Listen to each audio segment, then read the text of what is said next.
Welcome back, high level listeners, to week 3, day 4 of our English for Travel speaking course. Today's focus is using your brand new sightseeing phrases with your own experiences and making your own sentences. Hi, everyone. We're high level listening, and we're here to help take your travel English to the next level with real American and British English. I'm Kat, and I'm from the United States.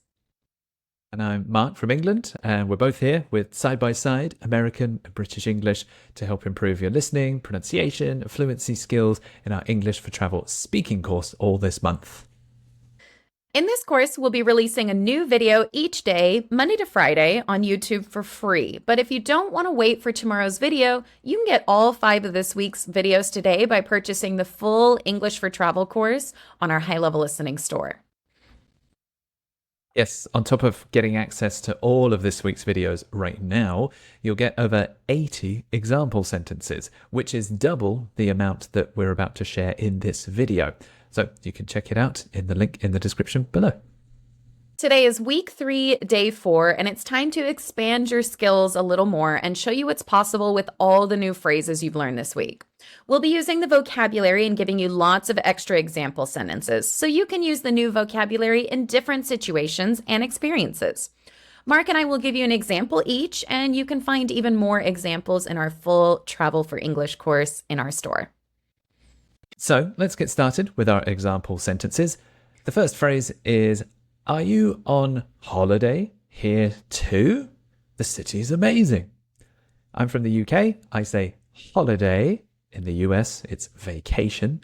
So I'd say, "Are you on holiday here too? The city's amazing." We can also use the word here, and we can move it to a little bit further in the sentence, or a little bit earlier in the sentence. Are you here on vacation too? I'm loving the city so far. Very easy to use these in a small talk conversation, introducing yourself. Our next one, it's been great so far. It's been great so far. We can change the word great to it's been awesome. It's been amazing. It's been terrible so far. So until now, it's been great. It's been great so far, especially the guided tours. Yes, you can change it with any adjective, positive or negative, like the trip has been awesome so far. The historical sites are fascinating. The next phrase, first time in and a place, especially if you're talking about in a city or in a country, you can keep that preposition. First time in New York, first time in London, first time in England. In the dialogue, I said, first time in the city. The skyline is breathtaking. First time here? The local markets are a must-see. We just got here. So our next phrase, we just got here. Now remember, this is a bit more American, especially with the grammar, right? So we just got here, meaning we just flew in. We just landed. We just arrived. So very recently. We just got here, and the first stop was the Empire State Building. Instead of got here, you can say arrived.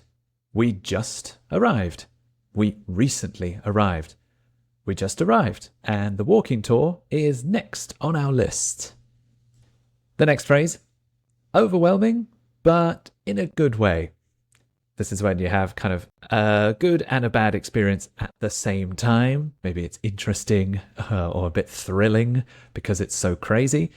You can change overwhelming to any kind of adjective, typically a negative one first, like crowded, hot, hectic, but in a good way. So the city is overwhelming, but in a good way. There's so much to see. The museum was crowded, but in a good way. There were so many exhibits. The next phrase that we can use, have you checked out something? We could also say, have you been to this place? Have you seen this place? Have you visited this place? Have you checked out the city tour yet? And all these questions are in the present perfect because it's during your holiday so far. So, have you been to the famous bridge? The next phrase, we checked that out yesterday. We checked that out yesterday. So this is the past simple. Checked out means we visited there. Maybe we went there for the first time and made our opinion. So when I use a specific time, like yesterday, I need the past tense. We checked that out yesterday. It was stunning. Similarly, we can use the past tense with some other verbs too. We went there this morning. It was a blast. So, when you're thinking of something, we're thinking of doing something. All of our verbs that we use, we're thinking of doing this. We're planning on doing that. We're thinking of visiting the museum tomorrow. Or we're thinking of taking the harbour cruise. So this is a plan. Maybe we will do it tomorrow. If I meet someone and they went to an attraction or they went to a popular place and I want to know, should I go or not? What did you think of that attraction? For example, what did you think of the art museum? Or if you want to get the opinion from someone, what did you think of the street food? If we also want to know if something is worth the time, worth the effort, worth the hard work, was it worth it? Was it worth the noun? Was it worth it? Was it worth the climb to the top? We also use this phrase with a gerund. So, was it worth taking the guided tour? Or a variance on cat sentence, was it worth climbing to the top? Was it worth the climb to the top? Have the same meaning, just different grammar. So when you visit a place, maybe it's even better than you imagined, or it's even better than the pictures on your phone. It's even more, adjective, in person. It's even more beautiful in person. Now, don't forget that we're going to use this the same way that we use other adjectives. So we don't say more pretty, we say prettier. So if I wanted to say it's even prettier in person, it's even prettier in person.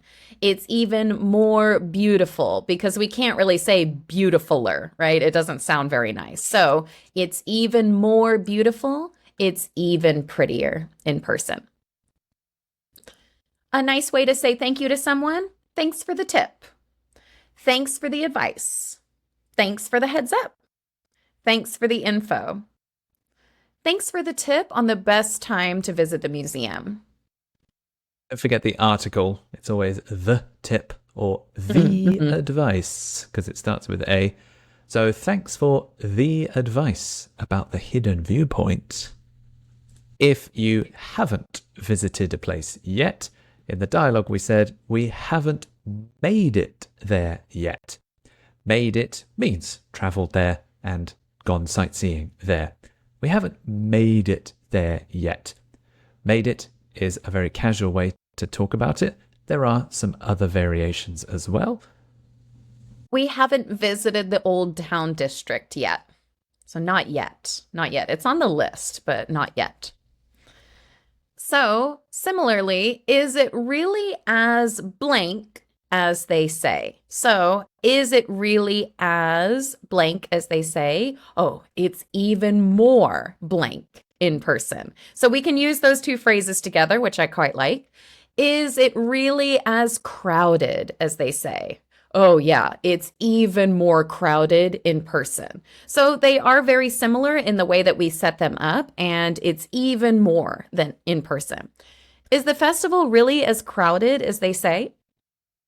And these adjectives can be positive or negative. So is the museum really as amazing as they say? Or you could say, is the museum really as boring as they say? It's getting the opinion of someone else. A semi-fixed phrase was, it's something to experience. I was talking about Times Square with its huge buildings, bright lights, and hectic crowds. Maybe, yeah, this is a good experience or a bad experience, but it's quite a memorable one that makes a big impression on you and you won't forget it. It's something to experience. The night market is something to experience. That doesn't necessarily mean that it's a good experience. It could be a little bit stressful and hectic, but you will remember it. So it's something to experience. It can also be a positive experience too. So the sunset at the beach is something to see. And it's not just saying, yes, it is on my list of things to do. It's something. It's something, right? And sometimes we say this when it's kind of important. It's kind of important. Oh, it's definitely something to see. If you want to warn someone or just kind of give them what we call a heads up, and a heads up means just be aware. Okay, I'm giving you this information because I think it will be helpful to you, right? So just be prepared for this problem. Okay, just be prepared for a lot of walking in the city. Now, that doesn't really mean that it's going to be dangerous. Just be ready. Just be prepared for it. Yes, if you know that somebody doesn't like big crowds, you can warn them or caution them in advance. Just be prepared for crowds at the famous landmarks. That could also be important for protecting your wallet, your handbag. In big crowds, people like to steal things, so just be prepared for crowds at the famous landmarks. Another nice way to recommend something.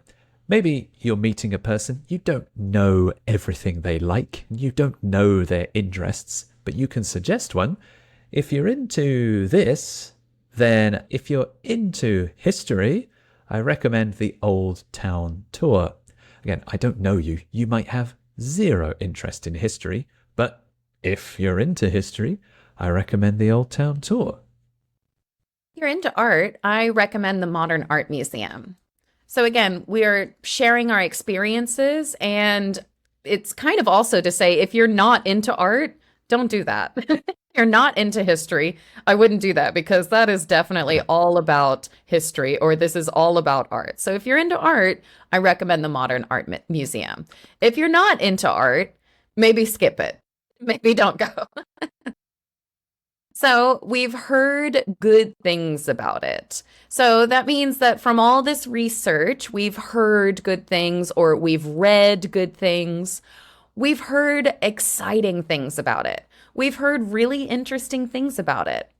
We've heard good things about the new art exhibit. We've heard interesting things about the river cruise. So again, maybe we've read some interesting reviews online or some interesting opinions. What do you think? We've heard interesting things about the river cruise.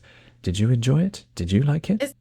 That's kind of funny because interesting, you think, oh, some interesting things, but actually interesting means maybe a little suspicious. Like, well, we read some Yes, maybe some interesting bad things. reviews. Maybe. What do you think? I'm not Interesting. sure yet.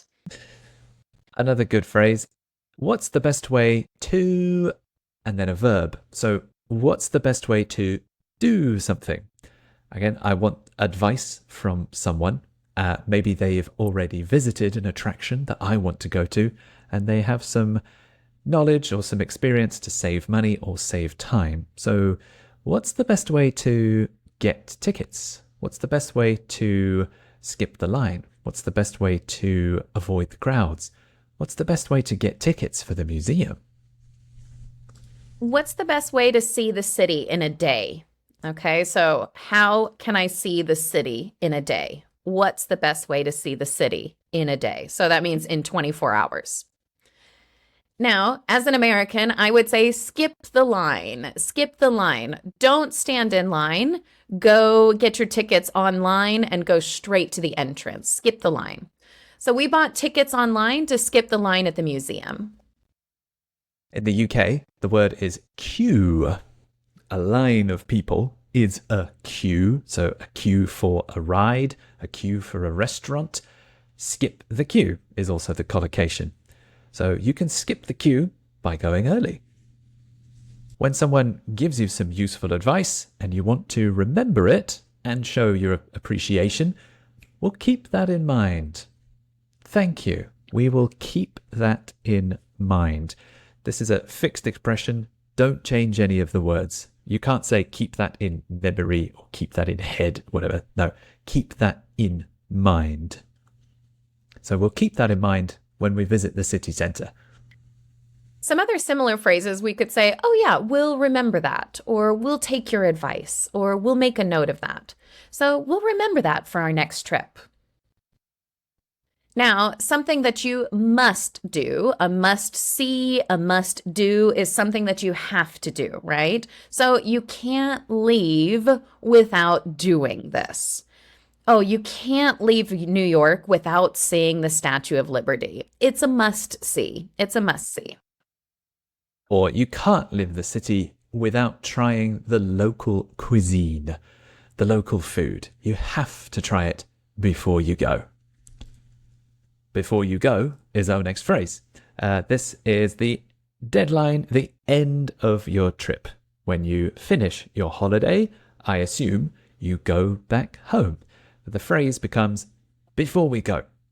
And you often talk about the things you want to do before we go. So we want to visit the museum before we go. Similarly, we could say before we leave. So let's check out the local market before we leave. A very nice way to say goodbye to someone. Oh, enjoy the rest of your trip. This is really the conversation is coming to an end here, right? Enjoy the rest of your trip. So enjoy the rest of your vacation. Enjoy the rest of your visit, right? Have fun and enjoy the rest of your trip. Again, like we said at the beginning, in the UK, we more often use holiday. So I could say, enjoy the rest of your holiday. Make sure to enjoy the rest of your holiday. The last phrase, maybe we'll run into each other again. Run into means meet each other by surprise or meet each other by accident. We're both tourists. Maybe we'll both be at a tourist spot at the same time. It's possible.